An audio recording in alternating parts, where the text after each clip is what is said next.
Hello everyone. Friends, अभी कुछ दिन पहले हमने बात की थी मॉडल इम्प्रूवमेंट की PLS-SAM के अंदर। इसमें हमने इस बुक को रेफ़र किया था।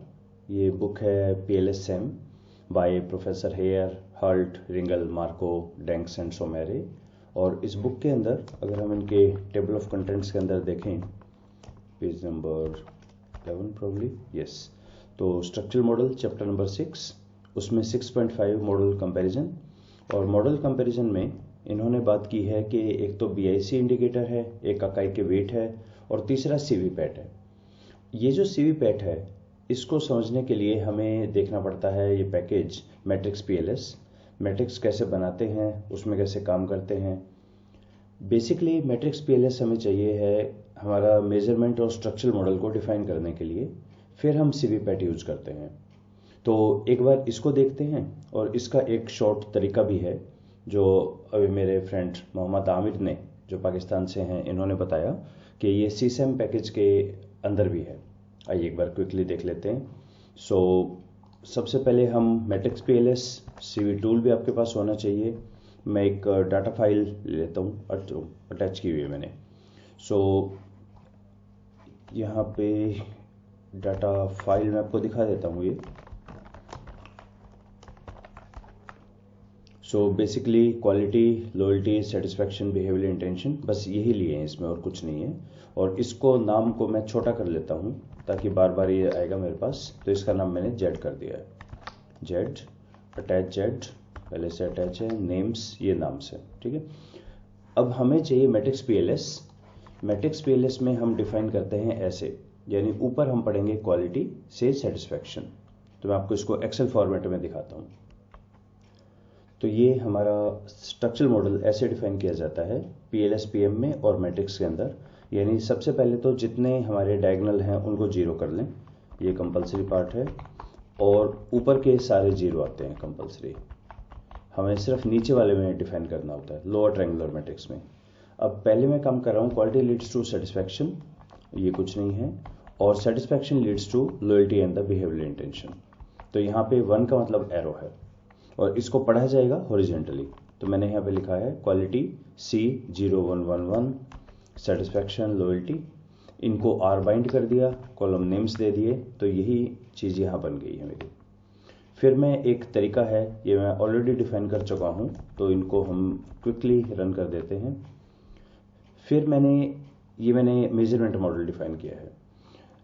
सेकंड मैंने किया कि अब मैं नया मॉडल अपना बना रहा हूँ। नए मॉडल में क्वालिटी से भी ये आ रहे हैं, टोटल 5 एरो हैं इसके अंदर। तो यही मैंने यहाँ डिफाइन किया, क्वालिटी 1, सेटिस्फैक्शन, लॉयल्टी, इनको रन किया, राइट। AM अल्टरनेट मॉडल भी तैयार है। अब मुझे रन करना है CVPAT.R, ये अलग से एक फाइल है, आप ये डाउनलोड कर सकते हैं। CVPAT.R नेट पे आपको मिल जाएगी। ये हमारी एक अलग से फाइल है, इसमें फंक्शन गिवन है। जैसे प्रोसेस एक अलग से होता है, ये 272 की एक फाइल है। तो इसको मैंने रन किया, इसका काम खत्म। अब हम यहाँ आते हैं, CVPAT को रन करते हैं। तो एक इसका सिंटैक्स है लिखने का, CVFold10, alternative model, existing model, hypothesis, bootstrapping, और इनको हम रन करते हैं। इसमें से एक्सट्रैक्ट कर लिए लॉसेस, और ये मैंने चेक किया, T वैल्यू है 3, जो बता रही है दोनों में सिग्निफिकेंट डिफरेंस है, लॉस हमारा काफ़ी इंप्रूव हो रहा है। तो M1 जो था मेरा, M1 is the alternate model, वो हमारा ज़्यादा बेटर हो गया है एग्जिस्टिंग मॉडल से। ओके, तो ये एक प्रोसीजर है पूरा। अब इसी चीज़ को हम देखते हैं कि CSAM पैकेज में कितने आसानी से हम कर सकते हैं। CSAM नेम्स वगैरह ये तो हैं ही पहले से। तो मैंने अभी यहाँ मॉडल डिफाइन किया। CSAM का तरीका है लवान जैसा, इक्वल टू टिल्ड, क्वालिटी में 6 स्टेटमेंट, सेटिस्फैक्शन में 4, लॉयल्टी में 5, इंटेंशन में 6, और satisfaction depends on quality, intention depend on satisfaction, loyalty depend on satisfaction. ये मॉडल 1। मॉडल 2 में मैंने intention depends on satisfaction, quality दोनों कर दिया, लॉयल्टी में भी। ये मॉडल 2। मॉडल 1 मॉडल 2 को रन करें। मॉडल 1 CSAM, और दोनों को एक बार वेरीफाई कर लें, दोनों ओके हैं। और टेस्ट CVPAT, अप्रोच डायरेक्ट है, सीड, और हैंडल इनएडमिसिबल, इसको इग्नोर कर दें क्योंकि अदरवाइज कुछ ना कुछ इश्यू रह जाता है। आप एक बार टेस्ट CVPAT भी चेक कर सकते हैं।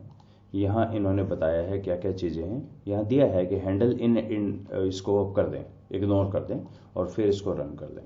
सो let's try to do that. इसका थोड़ा सा स्पेस ज़्यादा कर दूँ मैं। Test CVPAT। सो ये null hypothesis, both models perform equally well in predicting, और नल हाइपोथेसिस रिजेक्टेड। तो दोनों मॉडल में डिफरेंस है। यहाँ पे ये नहीं बता रहा कि कौन सा मॉडल बेटर है। उसके लिए आपको एक बार रिजल्ट्स में जाके देखना पड़ेगा किसमें मॉडल के ज़्यादा अच्छे स्टैटिस्टिक्स आ रहे हैं, वो बेहतर है। पर CSAM के अंदर अब ये काम करना बहुत ज़्यादा रिलेटिवली ईजी हो गया है as compare to the CVPAT जो मैट्रिक्स PLS में करते थे। Hope you find it useful. Thank you.